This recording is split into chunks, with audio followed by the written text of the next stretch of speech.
Quiero empezar por hacerles una revelación. Yo no soy banquero, soy bancario, soy un funcionario de banca. Mi experiencia como bancario me ha permitido estar en unas operaciones extraordinarias, grandiosas, por sus montos, por lo que han significado, por los objetivos que se han conseguido.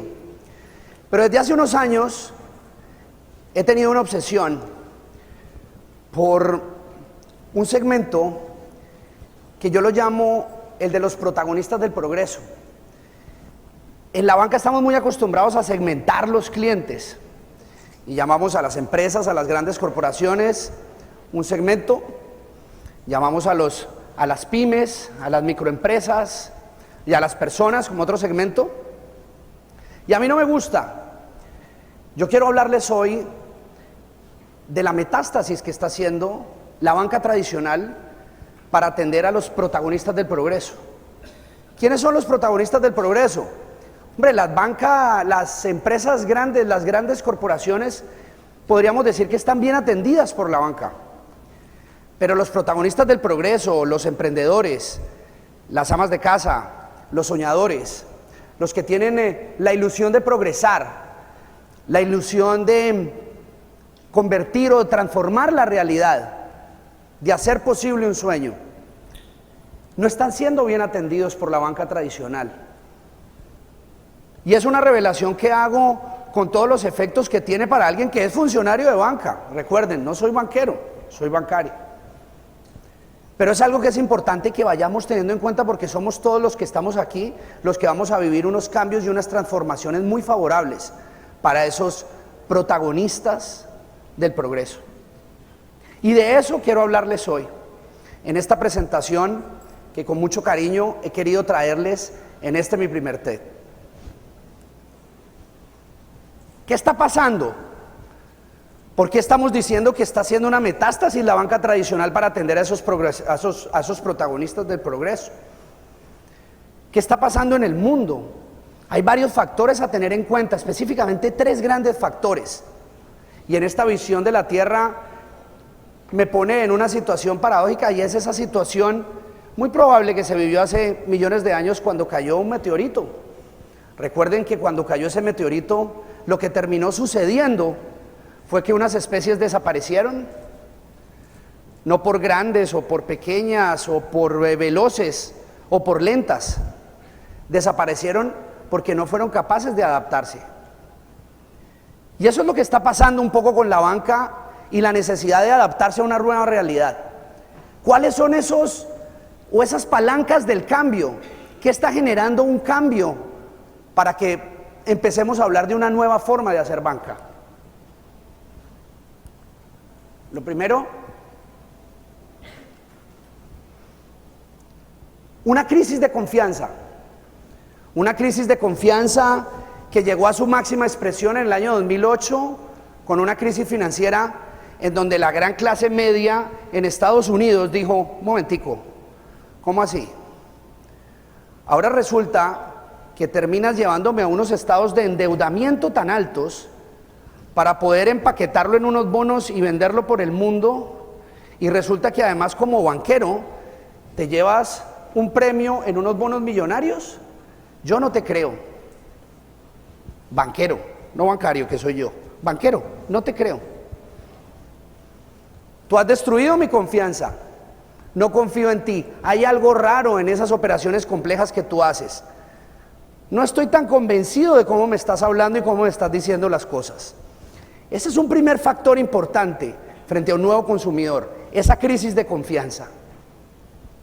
Segundo, la irrupción de la tecnología a una velocidad que no estábamos acostumbrados a vivir. En los últimos 15 años la tecnología ha avanzado de una manera dramática y sobre todo de una manera muy eficiente. Antes había muchas barreras de entrada y muchos problemas para acceder a la tecnología, hoy por hoy no. Y eso lo vemos reflejado adicionalmente en lo que llamamos la adoptación masiva de la tecnología. Ustedes saben cuántos años tardó la humanidad en aceptar como una solución innovadora a la electricidad? 46 años. 35 años el teléfono, 31 años la radio, 26 años la televisión. Me voy a ir al final. El iPhone, 2.5 años. Las redes sociales como Facebook, 3 años. Esa velocidad con que se han adoptado las nuevas tecnologías es muy relevante para entender todos los cambios que inciden en la forma en que se están prestando los servicios de banca para los protagonistas del progreso. Tercer gran cambio,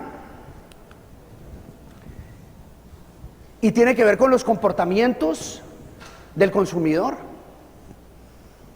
Empezamos a vivir y a compartir con un consumidor mejor informado, con mejor capacidad de decisión, con probabilidad de tomar decisiones y equivocarse asumiendo los riesgos. Un consumidor distinto, un consumidor que ya no está en el papel de que se le ofrezca un servicio a ver si él se adapta a ese servicio. No, un consumidor que está pidiendo que lo conozcan para que los servicios y los productos se adapten a él. Y eso está explicado económicamente. En el siglo XX, principios del siglo XXI, hemos vivido 3 clases de economía. Una primera economía, que fue la economía de producción, en los años 20. Su máximo referente fue la producción del famoso modelo T de Ford, en donde todo consistía en la producción. Su pico más alto fue cuando los americanos consiguieron fabricar 25 portaaviones al mes. Economía de producción. Posteriormente y en la posguerra, entramos en una economía que fue una economía de consumo. ¿Quiénes fueron los grandes protagonistas de esa economía de consumo? La publicidad y el sistema financiero, que permitió apalancar constantemente el conseguir los objetivos. Esa economía de consumo termina con la crisis financiera del 2008. ¿Por qué? Porque es ese momento en donde nos damos cuenta que no todo puede llegar a los niveles de apalancamiento a los que se llegó. Y eso nos pone en un nuevo consumidor y una nueva economía, que es la que estamos viviendo, la economía de creación. Ahora el protagonista es cada uno de ustedes y su posibilidad de crear. Y hay muchos ejemplos muy prácticos. Lego tiene un programa a partir del cual ustedes se pueden inscribir y diseñar su propio Lego. Eso está pasando, economía de creación, y eso nos pone con un consumidor distinto, con un consumidor más informado. Por eso empieza a ser relevante todos los temas asociados a predecir y analizar datos. Un concepto que debe deambular por ahí, que ustedes lo deben oír, el Big Data. La importancia de predecir y analizar para adelantarme a los comportamientos del consumidor. Ese es el gran tercer cambio. Esas 3 cosas, la crisis de confianza, la irrupción de la tecnología y la forma en que se fue asumiendo y adoptando a una mayor velocidad y una nueva clase de consumidor. Esto pone a la banca tradicional en una situación muy complicada, porque necesariamente la lleva a plantearse cómo poder, frente a esos cambios, atender a un consumidor que es distinto. Y ese consumidor que es distinto, para que entendamos cómo el comportamiento y la tecnología y la crisis de confianza se convierten en un potente catalizador de la realidad del cliente financiero, lo podemos ver en estas 4 fases del comportamiento disruptivo de un cliente de banca. Aquí hay presente y aquí hay futuro. Una primera fase. ¿Qué produjo el Internet y las redes sociales en todos nosotros? La posibilidad de controlar y seleccionar. Eso se llama poder. Y eso es un elemento muy importante para poder controlar. Segunda fase, tecnología. Aparecen las aplicaciones y las pantallas, los screens, el touch, que eso me permite hacer cualquier transacción a cualquier hora y en cualquier lugar. Tengo el control. Puedo hacer transacciones en cualquier hora y en cualquier lugar. Eso no es ciencia ficción, eso lo vivimos hoy por hoy. Y la fase 3 y la fase 4, que son las fases siguientes, nos llevan a billeteras móviles, en donde el efectivo, las tarjetas, van a desaparecer. Prácticamente nuestro sistema transaccional va a ser un smartphone. Yo tengo el control, tengo la posibilidad de hacerlo en cualquier momento, en cualquier hora, en cualquier lugar. Y adicionalmente, con la seguridad de que estoy haciendo una transacción correcta y efectiva. Y si llegásemos a una fase 4, que este es el miedo que yo tengo como bancario, no como banquero, y es que cualquiera de ustedes sea un banco. ¿Para qué los bancos entonces? Si puedo terminar yo haciendo lo que hace un banco. Y esos son los grandes retos a los que nos enfrentamos, los que aún creemos que se pueden hacer muchas cosas para generar un cambio positivo en la forma de acceder a servicios financieros con una mejor experiencia. Este es el banquero de hoy. ¿Qué hay? Vanidad, ego, suficiencia. Ven a mí, yo te tengo los productos, tú me necesitas, yo tengo la pasta, yo sé cómo funciona esto, yo estoy en el trono. Estamos hablando del banquero que atiende a los protagonistas del progreso. Y yo le hablo a ese banquero, que le puedo hablar porque como soy bancario no estamos en igualdad de condiciones. Y le digo, ¿para qué esas vanidades si el servicio de banca en últimas es tan simple? Volvamos a la simpleza. Esos protagonistas del progreso, ¿para qué utilizan una banca? Generalmente relacionamos ese banquero vanidoso con operaciones muy complejas. Aquí no puede haber complejidades. Esto hace parte de la cotidianeidad. Esto hace parte del día a día. Yo utilizo el banco para hacer las cosas que hago en el día a día para poder cumplir mi sueño como protagonista del progreso. Aparece la simpleza con un mensaje claro. Hey, banquero, cuidado.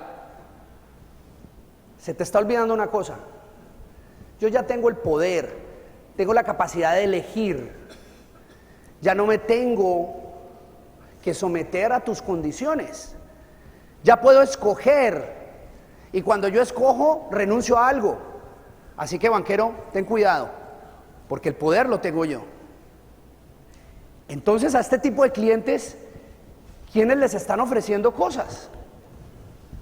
Y aparece aquí una competencia muy interesante entre la banca tradicional y unos nuevos jugadores disruptivos que han aparecido a zarandear un poco el ambiente, conocidos como fintechs. Las fintechs son empresas, compañías dedicadas a prestar servicios financieros, pero con una base tecnológica muy importante, pero además con un nuevo modelo de banquero, un banquero de jeans, un banquero en bici, un banquero sin vanidades, un banquero que quiere transformar la realidad y se le pone de lado al banco y le dice, sí, tenemos problemas con la regulación y tenemos problemas con la legislación y nos podremos confrontar. Y ustedes pueden encontrar mucha literatura de si van a terminar desapareciendo los bancos y van a florecer las fintechs. Los bancos no van a desaparecer, los bancos van a cambiar en beneficio de todos nosotros, pero es bueno que aparezcan estos elementos disruptivos para hacernos pensar cuál es la mejor manera de aproximarnos más humanamente a ofrecer servicios bancarios. Y yo soy bancario, no me gustaría que esto pasara, pero nos estamos enfrentando a esta realidad. ¿Quiénes son esos protagonistas del progreso? Esos protagonistas del progreso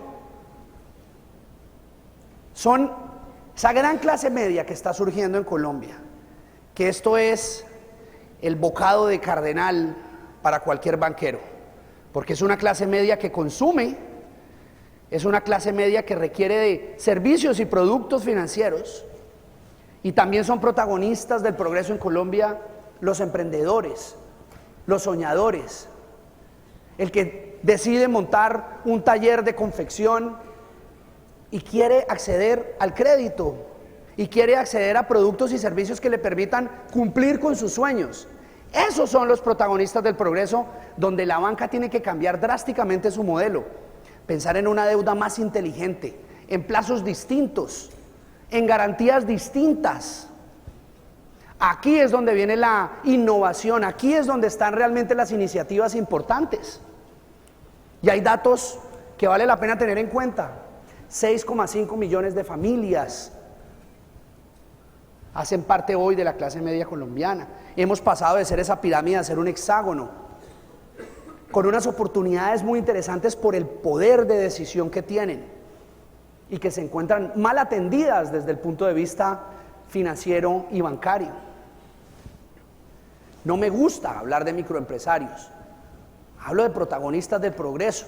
El 55% está de acuerdo en que tener acceso a una entidad financiera le ha servido para progresar en su negocio, pero el 56% no acude al crédito. ¿Y saben qué es lo peor? El 70% se autoexcluye. A mí no me van a prestar. Yo quiero terminar esta charla de hoy haciéndoles una revelación final. Yo les dije que era bancario, pero ¿saben qué me atrevo a decirles? Yo quiero ser banquero, pero quiero ser banquero para atender a un tipo de cliente como el que está acá sentado en el trono, para ponerme al servicio de aquellos que realmente ven en la humanización de la banca una manera justa de acceder a bienes y servicios y poder progresar. Muchas gracias.